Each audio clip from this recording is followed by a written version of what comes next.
Hello and I welcome you to Vigyan recharge. साल था 2019। मध्य प्रदेश ग्वालियर चंबल का इलाका। एसटीएफ के एक सीनियर ऑफिसर के मुताबिक पूरे चंबल में रोज तकरीबन 11 लाख लीटर दूध पैदा होता था, लेकिन मार्केट में सप्लाई पहुंच रही थी 30 लाख लीटर। अब या तो भैंस रात को एक और शिफ्ट कर रही थी या फिर बीच में कोई दूध बना रहा था। एसटीएफ ने मुरैना के अंबा और भिंड में फैक्ट्रीज पर छापेमारी का अभियान चला दिया। जब पुलिस एक फैक्ट्री के अंदर पहुंची तो उनके होश उड़ गए। बड़े बड़े ड्रम, मिक्सिंग मशीनें, liquid shampoo, detergent, refined oil, glucose और प्रिजर्वेटिव से पूरा गोदाम भरा पड़ा था। छापे में तकरीबन 10,000 लीटर नकली दूध, 500 किलो से ज्यादा नकली मावा और लगभग 200 किलो से ज्यादा नकली पनीर पकड़ा गया। साथ में 20 टैंकर और 11 पिकअप गाड़ियां भी पकड़ी गई। कुल मिलाकर इस अभियान में 62 लोग गिरफ्तार हुए। पूछताछ में पता चला कि ये माल मध्य प्रदेश, उत्तर प्रदेश, राजस्थान, हरियाणा और दिल्ली के अलग अलग इलाकों में सप्लाई किया जा रहा था। पुलिस की जांच के मुताबिक 6 रुपए में तैयार होने वाला, मतलब 6 रुपए लीटर में तैयार होने वाला दूध लगभग 30-35 रुपए लीटर में बिक रहा था और 8 महीनों में इन मिलावटखोरों ने करोड़ों रुपए का मुनाफा बुक कर दिया था। अब सवाल आता है कि आखिर इतना बड़ा रैकेट चल कैसे रहा था? तो इसके 2 बड़े कारण हैं। पहला कि मिलावट का प्रॉफिट तुरंत निकलता है, लेकिन सरकारी सैंपल, लेबोरेटरी रिपोर्ट, इन्वेस्टिगेशन और मुकदमा अपनी अलग बारात लेकर चलते हैं, जो कभी भी समय से ना पहुंचती। और दूसरा कारण है दूध पर हमारी हद से ज्यादा निर्भरता। हमारे देश में डिमांड ही ऐसी है कि अगर सप्लाई कम पड़ जाए तो कोई ना कोई उस खाली जगह में सफेद केमिकल भरने पहुंच ही जाता है। आइए अब आपको बताता हूं भारत का दूध के पीछे दीवानापन और मिलावट की जमीन तैयार होने का असली कारण। देखो, एक समय भारत को सोने की चिड़िया कहा जाता था, लेकिन वो सोने की चिड़िया जमींदारों, साहूकारों, व्यापारियों या अलग अलग राज्य के राजाओं के लिए ही थी। किसान उस समय भी गरीब था, आज भी गरीब है, जिसका कारण था बारिश के भरोसे खेती। अगर बारिश हो गई तो साल भर घर में चूल्हा जलेगा, लेकिन अगर बारिश नहीं हुई तो भूखे मरने की नौबत आ जाती थी। इसीलिए लोग गाय भैंसों को अपने घरों में पालते थे। अगर बारिश ना होने की वजह से फसल बर्बाद हो गई तो भी कम से कम दूध तो मिलता था। इन जानवरों के बच्चे यानी कि बछड़े और बैल खेत में हल चलाने के काम आते थे, साथ ही बैलगाड़ी में बोझा भी ढोते थे और इनसे मिलने वाला गोबर खेत में उर्वरक की तरह इस्तेमाल होता था। आज की तरह नहीं कि बस केमिकल के भरोसे खेती की जा रही थी। यानी अनाज उगाने से लेकर बच्चों का पेट भरने तक पूरा घर पूरी तरह से पशु पर टिका हुआ था। अब हमारा ये सर्वाइवल हमारा कल्चर बन गया, यानी समाज का एक अभिन्न अंग बन गया। आज मंदिरों का अभिषेक हो, शादी ब्याह, पूजा पाठ या बच्चे का पहला आहार या सुबह की कड़क चाय, दूध के बिना देश में पत्ता भी नहीं हिलता। पहले ये समझ लो कि इस सफेद रंग में आखिर मिलाया क्या जा रहा है। असली दूध की स्मेल और लेबोरेटरी टेस्ट को कैसे धोखा दिया जाता है, और क्या आप इसे घर पर पकड़ सकते हो? देखो भैया, घर पर किए जाने वाले टेस्ट फाइनल प्रूफ नहीं होते। ये शुरुआती शक के लिए तो ठीक है, लेकिन असली कंफर्मेशन तो आपको लैब रिपोर्ट से ही मिलेगा। लेकिन अगर आपको फिर भी जांच करनी है तो सुनो। पानी की जांच के लिए एक साफ प्लेट के ऊपर दूध की बूंद डालो। अगर दूध की बूंद धीरे धीरे बहती है, निशान छोड़ती है, तो इसका मतलब उसके अंदर पानी कम है। लेकिन अगर वो तेजी से भागने लगे तो उसके अंदर पानी की मिलावट हो सकती है। हालांकि ये टेस्ट दूध के फैट और टेम्परेचर से भी बदल सकता है, तो करने से पहले जरा इस बात का भी ध्यान रखना। अब आ जाते हैं डिटर्जेंट के टेस्ट के ऊपर। तो भैया, दूध लो, उसमें पानी डालो, तेज हिलाओ। अब उसके अंदर झाग बनेंगे और अगर ये झाग बहुत देर तक ऊपर टिके रहते हैं तो दूध पर शक किया जा सकता है। मतलब थोड़े बहुत झाग तो नॉर्मल है, लेकिन हद से ज्यादा देर तक अगर टिके और हद से ज्यादा झाग आए तो शक करना। अब जरा स्टार्च और मैदा का टेस्ट भी सुन लो। सबसे पहले दूध उबालो, फिर उसे ठंडा करो, उसमें थोड़ा सा आयोडीन डालो। ये आपको किसी भी मेडिकल स्टोर में मिल जाएगा। अगर नीला और काला रंग आता है तो इसका मतलब दूध में स्टार्च की मिलावट की गई है। अब अगर दूध में यूरिया मिलाया गया है तो इसके लिए आपको लिटमस पेपर का इस्तेमाल करना पड़ेगा। मतलब आप दूध में जब लाल लिटमस पेपर डालोगे तो उसका रंग नीले में बदल जाना चाहिए, और अगर ऐसा हुआ तो दूध में मिलावट हो सकती है। ये तो हो गए वो साधारण से टेस्ट जो आप घर पर ही कर सकते हो। बाकी अगर दूध को गर्म करने पर अजीब सा रंग आता है या फिर अजीब सी महक आती है तो भी दूध पर शक किया जा सकता है। वैसे ये जो बड़े बड़े मिलावटखोर होते हैं, ये दूध की इसी महक और स्वाद को टेम्पर करने के लिए फ्लेवरिंग एजेंट और न्यूट्रलाइजर मिलाते हैं। जैसे कि दूध को जल्दी खराब होने से बचाने के लिए उसमें हाइड्रोजन पेरोक्साइड या फिर बेकिंग सोडा या फॉर्मेलिन भी डाला जाता है, जिनमें फॉर्मेलिन तो एक बहुत ही खतरनाक केमिकल है। इसका इस्तेमाल लाशों को जल्दी सड़ने से बचाने के लिए किया जाता है। ये बैक्टीरिया की ग्रोथ को रोकता है और भैया मिलावटखोर इसका भी इस्तेमाल करते हैं। एक और केमिकल है मेलामाइन। ये पूरी तरह से दूध में मिलाना इल्लीगल है, भारतीय कानून के हिसाब से भी इल्लीगल है, क्योंकि ये कार्सोजेनिक है जो पॉसिबली कैंसर कर सकता है। अब देखो, दूध में प्रोटीन की जांच करने के लिए जो टेस्ट होता था, मतलब पहले जो टेस्ट होता था, उसमें नाइट्रोजन की मात्रा से पता लगाया जाता था कि दूध में कितना प्रोटीन है। तो भैया मिलावटखोरों ने दूध के अंदर मेलामाइन मिलाया, जिससे नाइट्रोजन कंटेंट बढ़ गया और टेस्ट को चकमा दे दिया। हालांकि भारत में इसकी लिमिट को फिक्स किया गया है, पर क्योंकि दूध की इंडस्ट्री में बहुत सारे प्लास्टिक चीजों का इस्तेमाल होता है, तो थोड़ी बहुत मात्रा दूध में आ सकती है। तो बस सरकार ने वहीं पर एक लिमिट लगा रखी है। और देखो, हमारा देश अकेला नहीं है जहां पर मेलामाइन एक समस्या है। आप सन 2008 के चाइना के मेलामाइन के स्कैंडल के बारे में सुनो। China's tainted milk scandal spreads across the country. Anxious parents are keeping local hospitals busy, making sure their infants haven't been affected by poisoned milk powder. अब इसका परिणाम इतना भयानक था कि 52,000 बच्चों को अस्पताल में भर्ती करना पड़ा, जिनमें से सैकड़ों बच्चों की मौत हो गई, क्योंकि छोटे बच्चों के ऑर्गन मेलामाइन को झेल नहीं सकते। मेलामाइन किडनी में जाकर क्रिस्टल्स बनाता है, जिसकी वजह से किडनी अंदर से सड़ना शुरू कर देती है। China has executed these two men for their roles in a tainted milk scandal. The two executed were a dairy farmer who was accused of endangering public safety and a salesman who peddled the tainted milk.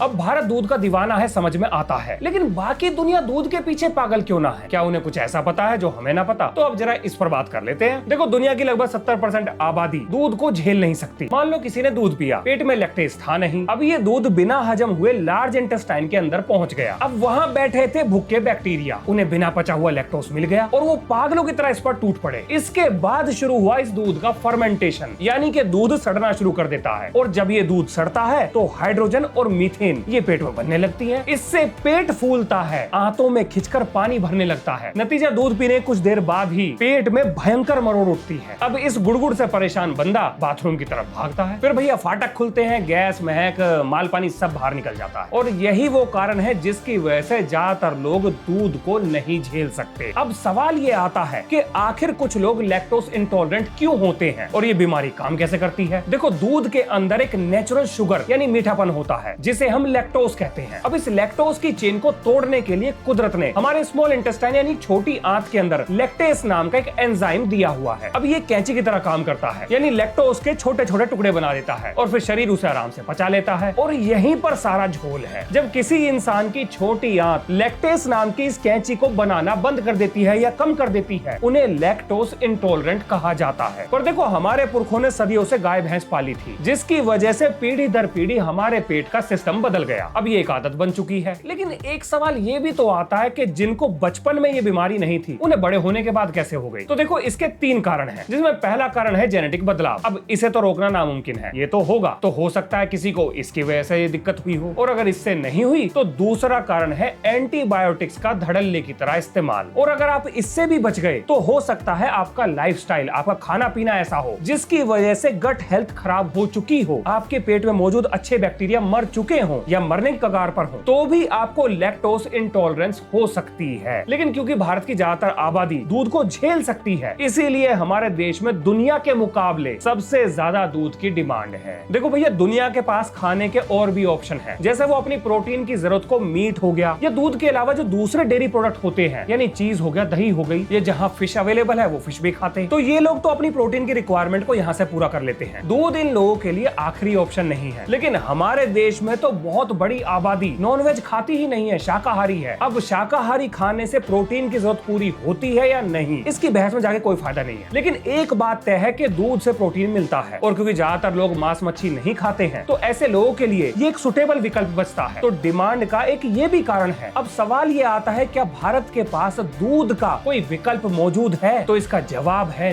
नहीं। देखो, भारतीय समाज से चाय, चीनी और चिकनाई, इसको हटाना लगभग नामुमकिन है। दूध के जितने भी विकल्प हैं, वो सभी के सभी दूध से बहुत महंगे हैं। आम आदमी उन्हें झेल नहीं सकता। आगे बढ़ने से पहले सूखे दूध ने अफ्रीका में जो तबाही मचाई थी, इसके बारे में जरूर जान लो। 1970 के दशक में यूरोप और अमेरिका में बर्थ रेट तेजी से गिरने लगा, जिससे बड़ी बड़ी कंपनीज का मिल्क पाउडर कम बिकना शुरू हो गया। अब अपना धंधा बचाने के चक्कर में इन कंपनियों ने अफ्रीका और एशिया के गरीब देशों में एक जबरदस्त साजिश रची। इन लोगों ने अपनी सेल्स गर्ल को सफेद कोट पहनाकर, नर्स बनाकर, मतलब नकली नर्स बनाकर गरीब गांव के अस्पतालों में भेजा और उन अनपढ़ गरीब लोगों को ये समझाया कि अगर तुम्हारा बच्चा ये मिल्क प्रोडक्ट खाएगा तो ये शहर के बच्चों जैसा तेज होगा, मॉडर्न बनेगा। अब इन लोगों ने अस्पतालों में ये सामान बिल्कुल मुफ्त बांटा। अब भैया इंसान तो पैदाइशी निकम्मे होते हैं। बच्चों की माताओं को इस मिल्क पाउडर की आदत लग गई। मतलब कौन अपना दूध पिलाए, गिलास में डालो और पिला दो। अब क्योंकि बच्चे ऊपर का दूध पी रहे थे तो बच्चों की माओ को दूध बनना बंद हो गया। अब इसके ऊपर एक और मुसीबत आई। चलो माँ का दूध नहीं मिल रहा था तो इससे इम्यूनिटी पर असर हो रहा था, लेकिन उन गाँव में तो पीने का साफ पानी तक नहीं था। तो जब गंदे पानी के साथ उस मिल्क पाउडर को बच्चों को दिया गया, उनके ऑर्गन फेल होने शुरू हो गए। अब क्योंकि ये गरीब देश थे तो इन्होंने मिल्क पाउडर में जरूरत से ज्यादा पानी भी मिलाना शुरू कर दिया, जिससे वो पतला हो गया। और जब पतला हुआ तो बच्चे कुपोषण का शिकार हो गए। अब कुपोषण मिला, गंदा पानी मिला और इम्यूनिटी पहले से ही तबाह हो चुकी थी, तो इन बच्चों को डायरिया हुआ और निमोनिया ने पकड़ लिया। इस मार्केटिंग की वजह से अफ्रीका में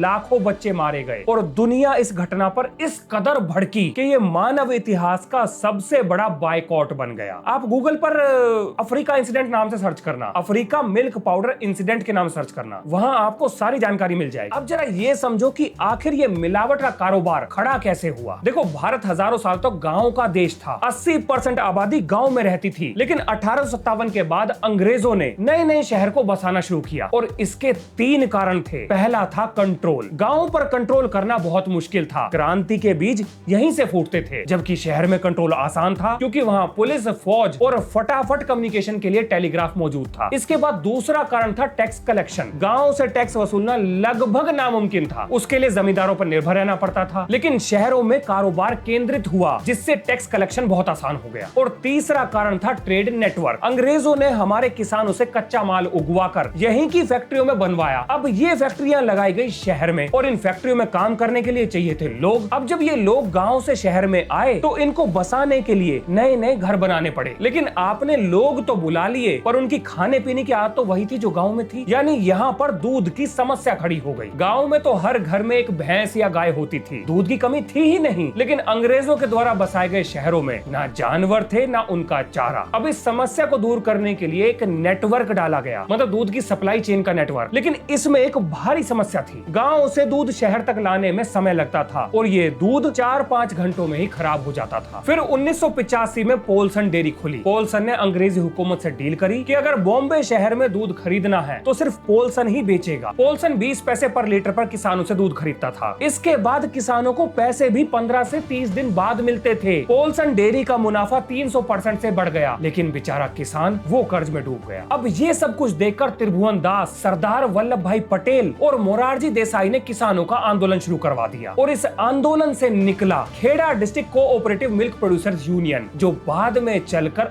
अमूल बना। अमूल डेयरी ने 1962 में पोलसन को देश से उखाड़ फेंका। देश की आबादी बहुत तेजी से बढ़ी तो दूध का मार्केट भी बढ़ गया, लेकिन उस समय तक देश दूध की भयंकर किल्लत से गुजर रहा था। अब साल था 1964। भारत के प्रधानमंत्री लाल बहादुर शास्त्री गुजरात के आनंद जाते हैं। उन्होंने अमूल का प्लांट देखा और तुरंत अमूल के बॉस यानी डॉक्टर वर्गीस कुरियन को बुलाया और सीधा कहा हर राज्य में एक अमूल होना चाहिए। और जन्म हुआ NDDB का, यानी नेशनल डेयरी डेवलपमेंट बोर्ड का। अब भारत में डेयरी उद्योग को खड़ा करने के लिए हजारों करोड़ रुपए चाहिए थे और भारत सरकार के पास इतने पैसे नहीं थे। लेकिन उस समय यूरोप के देशों में भयंकर समस्या चल रही। वो लोग अपने देश का मिल्क पाउडर और बटर ऑयल समुद्र में फेंकने की तैयारी कर रहे थे, जिसका कारण था एक वादा। देखो यूरोप की सरकार ने अपने किसानों से वादा किया कि भैया तुम जितना दूध उगाओगे हम एक फिक्स दाम पर तुमसे खरीद लेंगे। भैया किसानों ने दूध की मौज कर दी। इतना दूध सरकार को सप्लाई कर दिया कि उनके पास रखने की जगह तक ना बची। अब सरकार यहाँ फंस गई, क्योंकि अगर मार्केट में सस्ते दूध को उतारते तो उनके किसान बर्बाद हो जाते, जिसके नतीजे के रूप में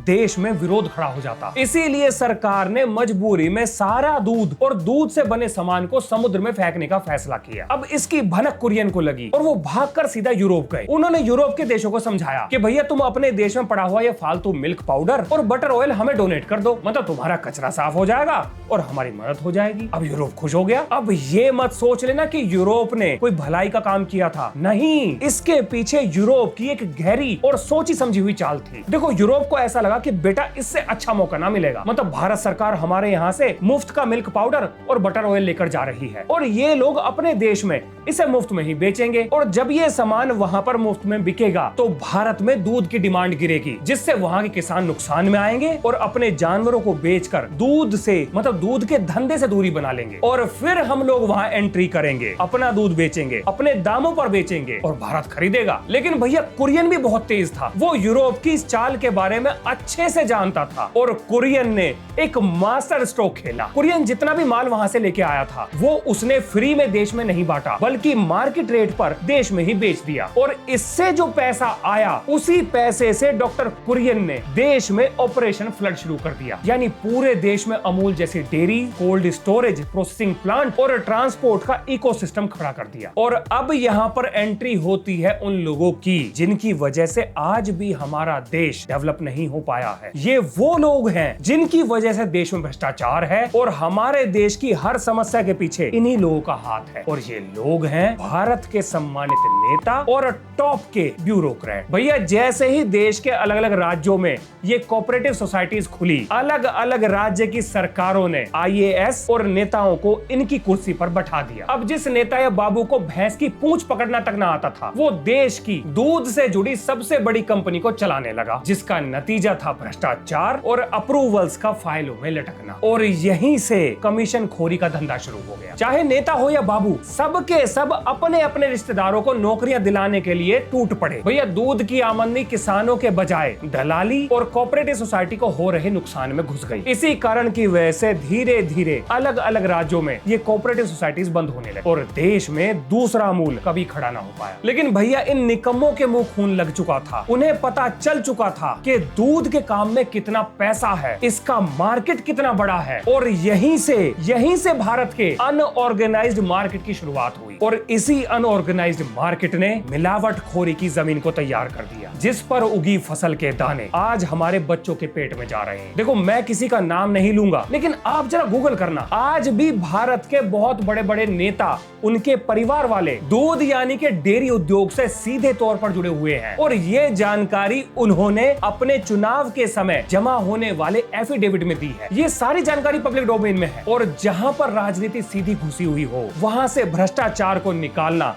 खत्म करना लगभग नामुमकिन है। अब जरा आप ये सोचो, क्या ऐसी स्थिति में कोई सरकारी तंत्र इस मिलावटखोरी पर लगाम लगा पाएगा? ये मिलावट का राक्षस इतना बड़ा हो चुका है जिसे किसी भी सरकार के लिए कुचलना लगभग नामुमकिन है, जिसका कारण है इस धंधे से आने वाला अंधा पैसा, बेहिसाब पैसा। अब आपको ये लग रहा होगा कि भाई साहब ऐसे कितना पैसा है इस धंधे में, आप सोच भी नहीं सकते, मतलब अंदाजा भी नहीं लगा सकते। जब मैंने ये नंबर देखे थे तो मुझे यकीन नहीं हुआ था, लेकिन भैया नंबर तो नंबर है, वो झूठ नहीं बोलते। आप जरा ये बताओ कि भारत सरकार का सालाना, भारत सरकार की बात कर रहा हूं, भारत सरकार साल भर में कितना पैसा खर्च करती है? तो भैया ये पैसा है लगभग 53.5 लाख करोड़ रुपए। ये भारत सरकार का पूरा खर्चा है और अकेला दूध साल भर में 21 से 22 लाख करोड़ रुपए का कारोबार करता है। यानी भारत सरकार के पूरे बजट का लगभग आधा पैसा अकेला दूध इधर उधर कर देता है। और ये तो वो नंबर है जो सरकार की गिनती में है। अगर गांव देहात में होने वाला दूध का व्यापार या लेन देन इसमें जोड़ लिया जाए तो पता नहीं ये नंबर कहां जाके रुकेगा। आपको जानकर हैरानी होगी, अकेला दूध साल भर में 7 से 8 मुकेश अंबानी निकाल देता है। जितना पैसा मुकेश अंबानी ने अपनी पूरी लाइफ में कमाया है, इससे 7-8 गुना ज्यादा पैसा तो अकेला दूध साल भर में इधर कर देता है। अब जिस चीज में इतना पैसा इन्वॉल्व होगा वो अपने ऊपर लगाम कैसे लगने देगा? ये चिंता की बात है। अब देखो मैंने बोलने में बहुत ज्यादा जोर लगा दिया तो मेरा गला थोड़ा दुख रहा है, तो 5 मिनट का ब्रेक ले रहा हूँ और उसके बाद दोबारा आता हूँ। चलो जी वापस आ गया मैं। अब जरा आपने जो कम्युनिटी पोस्ट में सवाल पूछे थे उनका जवाब सुनो। अब किसी ने ये सवाल भी पूछा था कि ज्यादा दूध पीने से क्या जोड़ों में दर्द हो सकता है, क्योंकि उन भाई साहब ने किसी पॉडकास्ट में सुना था कि भैया सबसे ज्यादा दूध भारत में पिया जाता है, लेकिन सबसे ज्यादा घुटनों का दर्द भी भारत में ही पाया जाता है। भैया भारतीयों के घुटनों का दर्द असली कारण दूध नहीं बल्कि मोटापा है, दूसरा है खराब लाइफस्टाइल और तीसरा है विटामिन डी की भारी कमी, या फिर किसी को अगर गठिया बाय है या ऑटो इम्यून बीमारी है तो भी उसके जोड़ दुख सकते हैं। कमाल की बात तो ये है कि भारत की आज की पीढ़ी पिछली सभी पीढ़ियों से ज्यादा वजन लेकर घूम रही है, क्योंकि वो पिछली सभी पीढ़ियों से ज्यादा आलसी भी है। भारत में धूप की कोई कमी नहीं है, लेकिन 80% से ज्यादा लोगों के शरीर में विटामिन डी की भारी कमी है। अगर शरीर में विटामिन डी नहीं होगा तो आप चाहे कितना भी दूध पी लो, शरीर उस कैल्शियम को सोख ही नहीं पाएगा, हड्डियां कमजोर रह जाएंगी और फिर दर्द करेंगी, और फिर जब घुटनों की घड़ी बजेगी आप सारा ठीकरा दूध के सर पे फोड़ दोगे। अगर मैं अपने बचपन की बात करूं, मतलब अगर अपनी कहानी बताऊं, तो भैया मुझे मेरी माँ और मेरी बहन बचपन में कालू कह के बुलाती थी। मतलब सारा दिन धूप में खेलता था तो अच्छा खासा काला हो गया था। मेरी हालत तो ये थी कि नहाने धोने के बाद भी कभी कभी तो मेरी भैंस मुझसे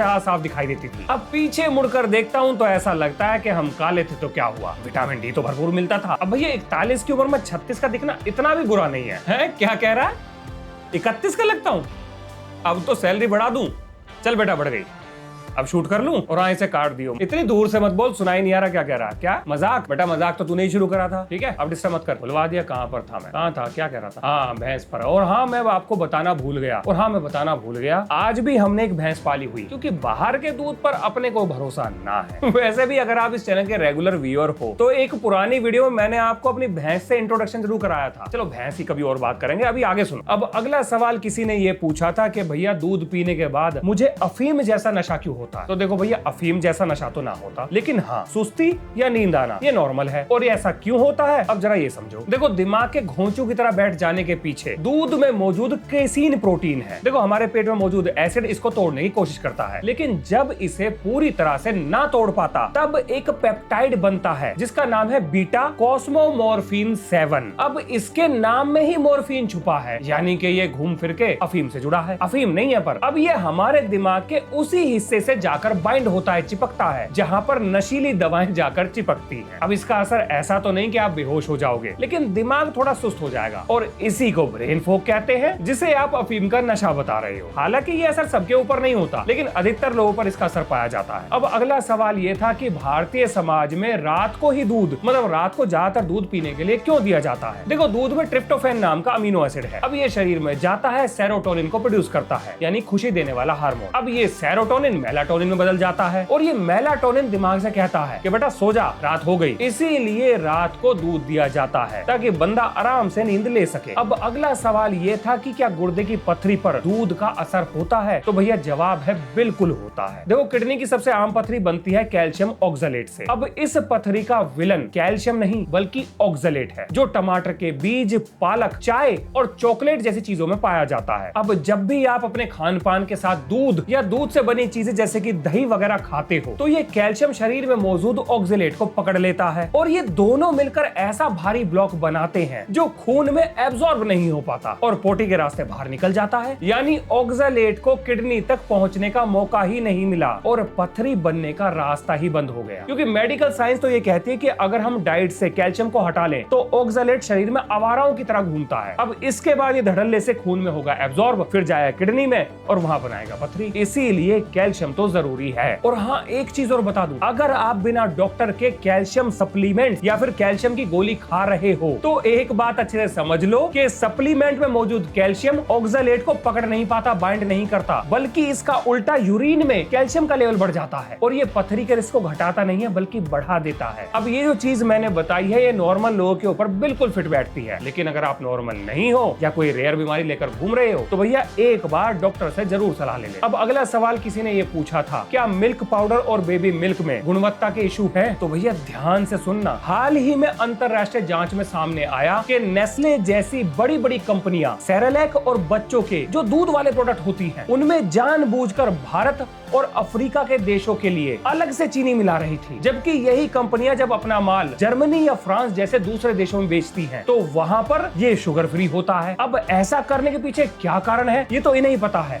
Nestle has been in news for all the wrong reasons for adding sugar in products. लेकिन इससे नुकसान हमारा क्या है वो समझ लो। देखो जब छोटे बच्चे को बचपन से शुगर दी जाती है तो बच्चे की जबान पर चीनी का चस्का चढ़ जाता है, यानी कि अगर दूध मीठा होगा तो वो पिएगा और अगर नहीं होगा तो नहीं पिएगा। अब क्योंकि वो मीठा दूध पी रहा है तो वो सादी चीजें खाना छोड़ देगा, उसे अपनी माँ का दूध भी अच्छा नहीं लगेगा। इसीलिए डॉक्टर ये कहते हैं कि 2 साल से पहले बच्चों को चीनी देने का मतलब है मोटापा और डायबिटीज की नींव रखना, लेकिन अपने यहाँ ये धड़ल्ले से बिक रहा है। अब किसी ने ये सवाल भी पूछा था कि दूध की मिलावट का आने वाली पीढ़ी पर क्या असर पड़ेगा? तो भैया आने वाली पीढ़ी तो वैसे ही बर्बाद है, लेकिन हम भी जल्दी निपटेंगे। अब तो ये पता चला है कि इनफर्टिलिटी का भी ये कारण हो सकता है, मतलब जिन कपल को माता पिता बनने में समस्या आ रही है उसके पीछे दूध भी। अब अगला सवाल बहुत खास है। किसी ने ये पूछा है कि क्या दूध का कारोबार जानवरों के खून से सना हुआ है? तो इसका जवाब है हाँ। अगर ऐसा ना होता तो भारत दुनिया का सबसे बड़ा भैंस का मांस एक्सपोर्टर ना बनता। देखो, विज्ञान का एक बड़ा सिंपल सा नियम, गाय और भैंस तभी तक दूध देती हैं जब तक वो मां बन सकती है। इसीलिए हर साल आर्टिफिशियल इंसेमिनेशन से जानवरों का गर्भ धारण कराया जाता है। मतलब आप ये भी कह सकते हो कि जबरदस्ती कराया जाता है। अब जो बच्चे पैदा होते हैं, अगर उनमें से 50% मेल हुए यानी कि नर बच्चे हुए, जिन्हें कटड़े या बछड़े भी कहा जाता है, तो देखो ये नर बच्चे दूध तो नहीं देंगे और ट्रैक्टर आने के बाद खेती में अब इनकी जरूरत भी नहीं है। अब क्योंकि इनका कोई काम नहीं बचा, इसीलिए डेयरी वाले इन्हें पालने का खर्चा नहीं उठाना चाहते। अब एनिमल इक्वालिटी की जो जांच रिपोर्ट थी उसके मुताबिक भारत की डेयरियों में पैदा होते ही इन नर बच्चों को इनकी माओ से अलग कर दिया जाता है। इन्हें भूखा रखा जाता है ताकि ये मर सके, और जब ये भूख से तड़प तड़प कर मरते हैं तो इन्हें चमड़े की मार्केट में बेच दिया जाता है। और कई जगह तो ये बच्चे सीधा स्लॉटर हाउस भेज दिए जाते हैं, जहां इन्हें काट कर मीट बनाते हैं। और ये अत्याचार यही नहीं रुकता। जब तक भैंस दूध देती है, डेयरी वाले उसे रखते हैं, लेकिन जैसे ही वो बूढ़ी होती है, उस भैंस को भी स्लॉटर हाउस भेज दिया जाता है। यानी दूध की मांग ने ही इस गंदे धंधे को जिंदा रखा हुआ है। आप गौर करिएगा कि भारत की सड़कों पर आपको हर जगह ऐसे लावारिस आवारा पशु मिल जाएंगे, मतलब गाय या बैल मिल जाएंगे, लेकिन एक भी भैंस नहीं मिलेगी, क्योंकि भारत के कई राज्यों में गाय को मारना कानून अपराध है, गैर कानूनी है। इसीलिए जब गाय दूध नहीं देती है या उनके जो बछड़े होते हैं उन्हें सड़क पर लावारिस छोड़ दिया जाता है, लेकिन भैंसे ये तो सीधा स्लॉटर हाउस ही जाती है। अब चाहे कोई अमीर देश हो या हमारा प्यारा भारत, डेयरी उद्योग का ये नियम हर जगह सेम है। जब तक जानवर दूध देगा वो एक मशीन की तरह इस्तेमाल होगा। अब जरा बात कर लेते हैं कि भारत सरकार से कहां पर चूक हुई जिसकी वजह से मिलावट का इतना बड़ा धंधा खड़ा हो गया। अब वापस चलते हैं उस सवाल पर जहां से हमने ये कहानी शुरू करी कि भारत सरकार इस मिलावट के धंधे को क्यों रोक नहीं पाई। मतलब भारत सरकार कहां फेल हो गई। देखो, सरकार की सबसे बड़ी गलती थी कि उन्होंने दूध उत्पादन को तो कई गुना बढ़ा दिया, लेकिन निगरानी रखने वाले सिस्टम को कभी ठीक नहीं करा। मतलब उस रफ्तार से नहीं बढ़ाया जिस रफ्तार से मार्केट में दूध बढ़ा। दूधिया हो गए, कलेक्शन सेंटर हो गए, टैंकर हो गए, प्राइवेट डेयरी दुकानदार हो गए, इनकी तो पूरी फौज खड़ी हो गई। लेकिन सरकार के पास आज भी ऐसा कोई मजबूत सिस्टम नहीं है जो ये बता सके कि दूध किस किसान के यहाँ से आया, किस टैंकर में गया और रास्ते में उसके अंदर क्या मिलाया गया। मतलब दूध की मात्रा तो बढ़ गई लेकिन जिम्मेदारी गायब हो गई। और सरकार ने दूसरी गलती करी कि जांच को मजाक बनाकर रख दिया। भाई साहब, दूध आज बिकता है, आज ही पी लिया जाता है। उसके सैंपल की रिपोर्ट कई महीनों बाद जाकर आती है और तब तक ये दूध हजारों बच्चों, बुजुर्गों या गर्भवती महिलाओं के पेट में जा चुका होता है। दुकानदार माल बेच चुका होता है, टैंकर गायब हो चुका होता है। इसके बाद तीसरी सबसे बड़ी गलती है छापे को ही जीत मान लेना। भाई साहब, पुलिस गई, ड्रम पकड़े गए, 4 फोटो खींची, अखबार में खबर छपी कि नकली दूध का भंडाफोड़ हुआ, लेकिन उसके बाद आरोपी को जमानत मिल गई, केस अदालत में चलता रहा और ये मिलावटखोर दूसरे नाम से फिर से बाजार में आ गया। जब 1 लीटर पर 20-30 रुपए का मुनाफा होगा और पकड़े जाने पर भी जमानत मिल जाएगी, तो ऐसे लोगों के लिए जेल बिजनेस का एक छोटा सा खर्चा बनकर रह जाएगी। इसके बाद सरकार की चौथी गलती है कि वो मिलावट को हत्या की कोशिश नहीं बल्कि खाद्य सामान में गड़बड़ी की तरह देख रही है। अगर कोई नकली दवाई बेचे तो हंगामा खड़ा हो जाता है, लेकिन अगर कोई दूध में यूरिया, डिटर्जेंट या फॉर्मेलिन जैसे केमिकल मिलाकर बेच रहा है तो उस पर मामूली सी धाराएं लगाकर मामला सालों तक लटका दिया जाता है। जब तक अपराध का मुनाफा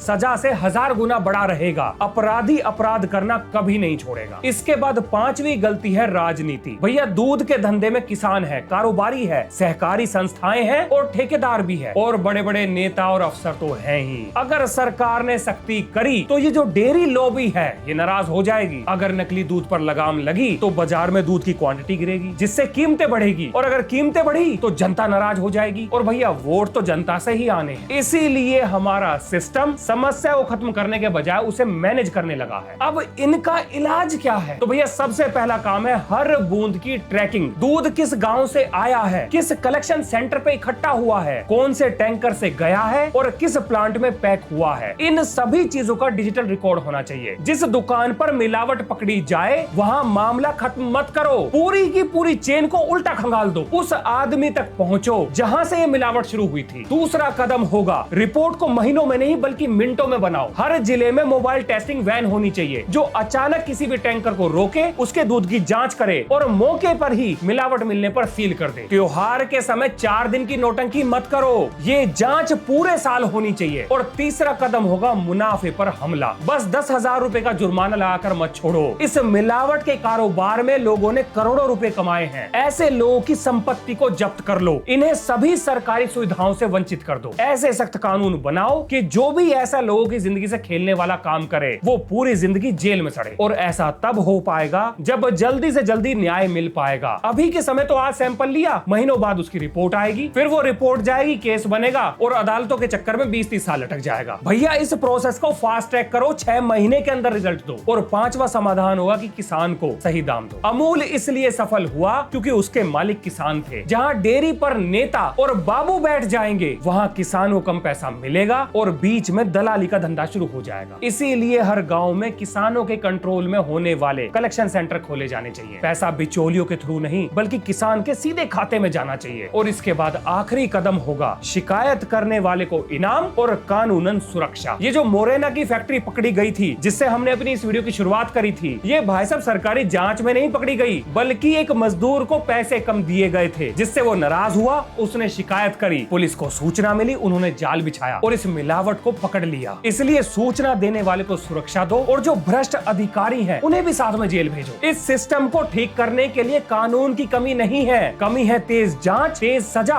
और ईमानदार कार्रवाई की। अगर ये 3 चीजें नहीं आई तो भैया छापे में एक गोदाम बंद होगा और अगले ही दिन कुछ किलोमीटर दूर दूसरा खुल जाएगा और हम पैसे देकर अपने बच्चों के लिए धीमा जहर खरीदते रहेंगे। देखो भारत में दूध की कहानी किसी फैक्ट्री से शुरू नहीं हुई, ये कहानी उस किसान से शुरू हुई थी जिसके लिए जानवर फसल मरने के बाद परिवार को जिंदा रखने का सहारा थे। ये दूध सर्वाइवल से हमारे कल्चर में आया। इसके बाद व्हाइट रेवोल्यूशन आया जिसने नेशनल इंडस्ट्रीज को खड़ा कर दिया। हम उत्पादन तो बढ़ाते हुए चले गए लेकिन हमने गुणवत्ता पर ध्यान नहीं दिया। देखो पहले व्हाइट रेवोल्यूशन ने हर घर तक दूध पहुंचा दिया। अब दूसरे रेवोल्यूशन को यह बताना होगा कि ये दूध आया कहां से और रास्ते में इसके साथ क्या हुआ और गलत होने पर जिम्मेदार कौन है, क्योंकि शुद्ध दूध की गारंटी सफेद रंग नहीं बल्कि साफ रिकॉर्ड है। अब मुझे उम्मीद है कि आपको इस वीडियो से कुछ ना कुछ तो काम का जरूर पता लगा होगा। तो मिलते हैं अगली वीडियो में एक नए मुद्दे के साथ। अब तक के लिए जय हिंद, जय भारत।